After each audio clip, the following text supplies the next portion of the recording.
안녕. 2027년 수능 특강 고전 시간 시작해 보겠습니다. 오늘은 시조에서 두루산 양단수를이라고 하는 작품을 한번 살펴볼 거예요. 자, 이 작품은 여러분 조식이라고 하는 작가가 쓴 작품이고요. 자, 두루산이라고 하는 산이 어디냐면 지리산을 얘기를 해요. 그리고 여러분 양단수라고 하는 뜻이 뭐냐면 양이 두량자예요. 양쪽으로 할 때 그 양이거든요. 그래서 두 갈래로 흐르는 물이 모여서 만들어지는 계곡을 얘기해요. 그래서 이 양단수라고 하는 곳은 여러분 이제 서로 다른 골짜기에서 만들어진 물이라고 생각하시면 되거든요. 자, 지리산, 이렇게 지리산 있어요, 여러분. 산이 이렇게 쭉 펼쳐져 있다. 그러면 이쪽 계곡에서 나오는 물과 이쪽 계곡에서 나오는 물이 모여서 이렇게 흘러가고 있는 모습을 풍경을 화자가 지금 바라보면서 쓰고 있는 작품입니다. 실제로 여러분 이 조식이라고 하는 작가는요, 지리산에 산원제라고 하는 집을 지어놓고 이렇게 집을 지어놓고 이 풍경을 바라보면서 은거를 했다고 해요. 그리고 후학을 양성하기도 했고, 그래서 이곳에서 화자가 자연을 바라보는 지리산과 양단수를 바라보는 그 인식이 너무 잘 드러나고 있습니다. 자, 그러면 한번 정리를 한번 해보도록 할게요. 자, 초장. 두루산 양단수를 예 듣고 이제 와서 보니, 자 여러분 여기 있는 예라고 하는 단어, 우리 앞에 나왔던 영상들에서, 여러분 수능 특강 영상들에서 예라고 하는 단어가 무슨 뜻을 가지고 있다고 했었냐면 여기 혹은 이승이라는 의미로 많이 쓰였거든요. 근데 여기서 예는 여러분 이제 장소를 얘기하는 게 아니라 이거는 시간을 표현하고 있는 단어예요. 옛날이에요, 옛날.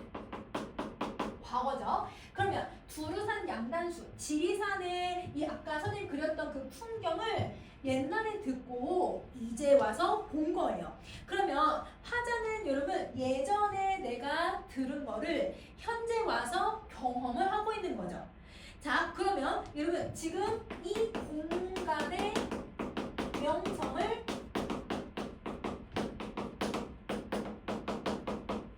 익히 듣고 현재 이 공간을 찾아왔다고 생각하시면 돼요.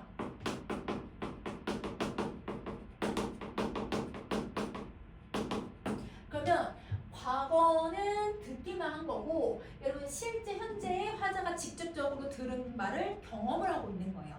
백문이 불여일견이라는 표현도 쓰잖아요. 여러분 아무리 100번을 듣는다 하더라도 한 번 본 거에 못 미친다고. 그래서 화자도 여러분 이 아름다운 풍경을 바라보러 온 거예요. 그러면 여러분 이때 두루산 양단수라고 하는 공간은 쉽게 말하면 화자가 생각하는 자연이라고 하는 공간을 표현하고 있는 단어이기도 하고요. 실제로 여러분 화자가 은거했던 은거지라고 생각을 해주셔도 됩니다. 자, 갈게요.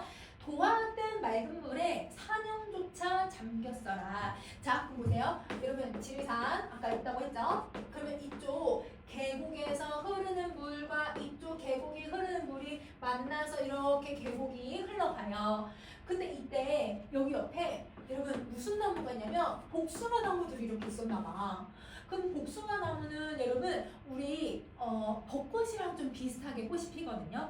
그럼 우리 벚꽃 어떻게 해요? 바람 불면 막 흩날려서 꽃잎이 이렇게 살랑살랑살랑 흘러가잖아요. 그럼 너무 설레고 너무 예쁘잖아요. 근데 여기서 이 도화라고 하는 꽃도 마찬가지예요.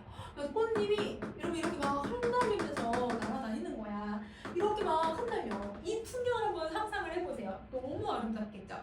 거기에다가 이 맑은 물에 산에 있는 이 옆에 다 이렇게 산이니까 이 산이 이렇게 그림자가 생기는 거예요. 물에다가.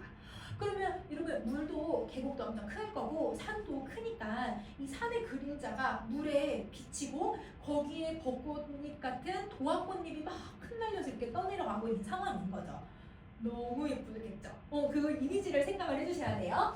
그러면 이때 여러분 이 도화라고 하는 이 꽃은 우리 여러분 앞에 나오는 영상에서도 했었지만 도화라고 하는 건 여러분 무슨 이미지를 가지고 있어야 되냐면 복숭아 꽃이 있지만 얘는 여러분 빨간 여러분 이제 붉은색이에요. 분홍색인데 붉은색이라고 표현을 해요. 그래서 붉은색의 이미지에다가 그리고 여러분 복숭아꽃 언제 핀다고? 벚꽃 필 때쯤 여러분 봄에 이 봄에 그 이미지를 생각을 할 수 있는데 이 자연의 아름다움을 표현을 하고 있는 거죠. 그러면 여기서는 여러분 지금 시각적인 이미지를 되게 두드러지게 사용해서 자연의 이미지를 형상하고 있는 거네요. 자, 그리고 산양조차 잠겼어라, 뭐뭐 했어라. 여러분 이건 명령형이 아니라 얘는 감탄형 어미로 쓰여요. 그래서 여기서는 화자의 감정을 표현하고 있는 영탄법입니다. 그래서 와 자연 이 산그림자도 너무 예쁘게 잠겼다 이렇게 표현을 하는 거지. 자, 아이야 여러분 아이야 이름을 부르네요. 그래서 보호법을 사용하면서 청자를 설정해 줍니다. 자, 그러면 청자를 설정하여 라고 하는 표현들이나 표현법이 나왔을 때는 무조건 저 도노법을 생각을 해주시면 되는 거죠. 자, 무릉이 어디니? 나는 얘인가 하노라. 자, 여러분 무릉이 어디니라고 얘기해요. 무릉이라고 하는 곳이 어디냐면 무릉도원을 얘기하는 거죠. 맞아요. 여러분 얘는 무릉도원이에요. 그러면 이 무릉도원이라고 하는 공간은 여러분 이제 상상의 공간이기는 한데 신선들이 있고 그 신선들이 여러분 복숭아, 천도복숭아를 먹으면서 여러분 유유자적하면서 살아가는 이상향을 얘기를 해요. 그러면 이곳은 이상향인데 이 이상향을 표현할 때 여기서 여러분 이 도자가 복숭아 도자를 사용을 해요. 그러면 화자는 여러분 여기가 이 자연을 화자가 이렇게 거닐고 있으면서 이 바라보는 풍경이 뭐 같다? 무릉도원 같다 라고 표현을 한 거거든.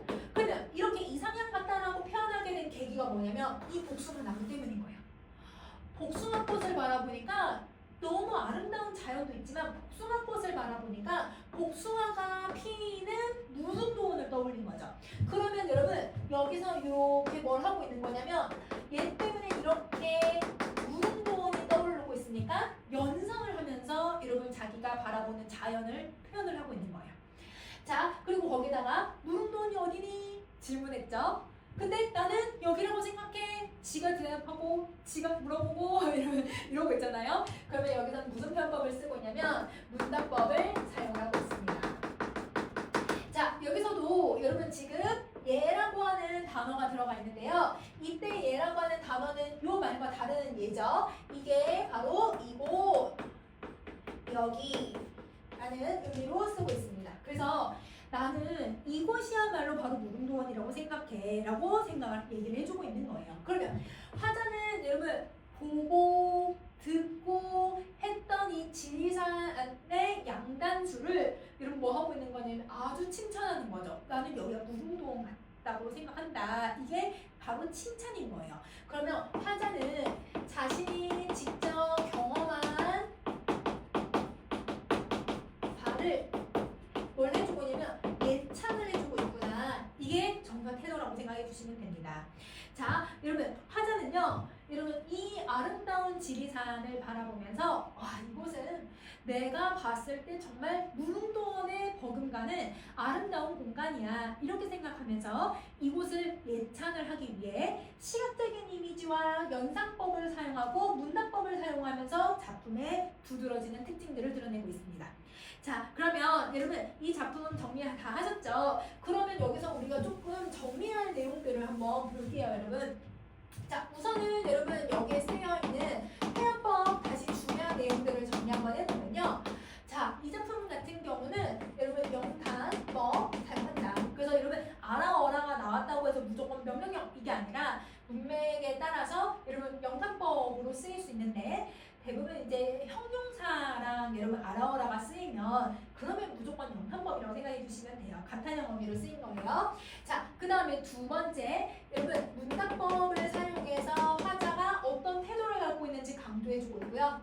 그 다음에 세 번째 여기서는 여러분 도노법을 사용을 해요. 그래서 우리 시조에서 저렇게 아이야 그냥 가상의 청자를 막 설정을 해버리잖아요. 그래서 가상의 청자를 설정하는 방식을 사용하기도 한다. 자, 그 다음에 네 번째 여러분 지금 무슨 편법을 쓰기도 하냐면 연상법을 썼죠. 그러면 이 연상법 도화를 바라보면서 바로 무릉도원이다라고 연상을 해버린 거예요. 이렇게. 그래서 표현법 정리해 주시면 되고, 자, 그 다음에 여기서는 우리가 지금 앞전 영상에서도 여러분 보시면 알겠지만 도화라고 하는 단어가 올해 수능 특강에 자주 들어가 있는 단어예요. 그래서 도화라고 하는 단어를 정리 한번 해볼 건데요. 도화라고 하는 건 여러분 우리는 이제 우리말로는 복숭아 꽃이다. 그냥 꽃으로만 여러분 기억하시면 안 되는 게 이 도화가 고전시가에서 어떤 전형적인 이미지가 있단 말이에요. 그 이미지들이 뭐냐면 첫 번째가 아까 얘기했듯이 붉은색의 이미지를 가지고 있어요. 자, 붉은색의 이미지를 가지고 있기 때문에 여러분 무슨 이미지를 쓰고 있냐면 그쵸? 시각적이고 색채 이미지가 같이 따라와 줘야 되는 거예요. 색깔이 같이 따라와주고 자, 그 다음에 여러분 이 붉은색 말고 또 어떤 이미지를 만드냐면 봄이라고 하는 이미지를 만들어내요. 그러면 이 봄이라고 하는 건 여러분 계절적 이미지를 만들죠. 그래서 우리 가끔 문제를 풀다 보면 선지에 계절적 이미지를 사용하여 계절적 시효를 통해 이런 표현들 나오잖아요. 그게 바로 도화입니다. 고전시가에서. 자, 그 다음에 또 여러분 아까 했듯이 이 도화꽃이 많이 피어있는 이상향, 즉 무릉도원 할 때 이때 도자도 똑같은 도화꽃이라고 했었죠. 그러면 이것은 이상향을 의미하고 연상법이라고 하는 표현법을 쓰고 있을 거기 때문에 도화가 나오고 자연에 대한 이야기가 나오면 얘는 무릉도원에 대해서 지금 화자가 인식을 하고 있을까? 이렇게 생각을 해주셔도 됩니다. 자, 그러면 여러분 이렇게 내용 정리를 해봤고요. 단어 뜻도 여러분 정리하면서 반복되는 단어들을 수능 특강에서 해석하실 수 있어야 돼요. 알겠죠? 자, 그러면 두루산 양단수는 여기까지 할게요. 안녕!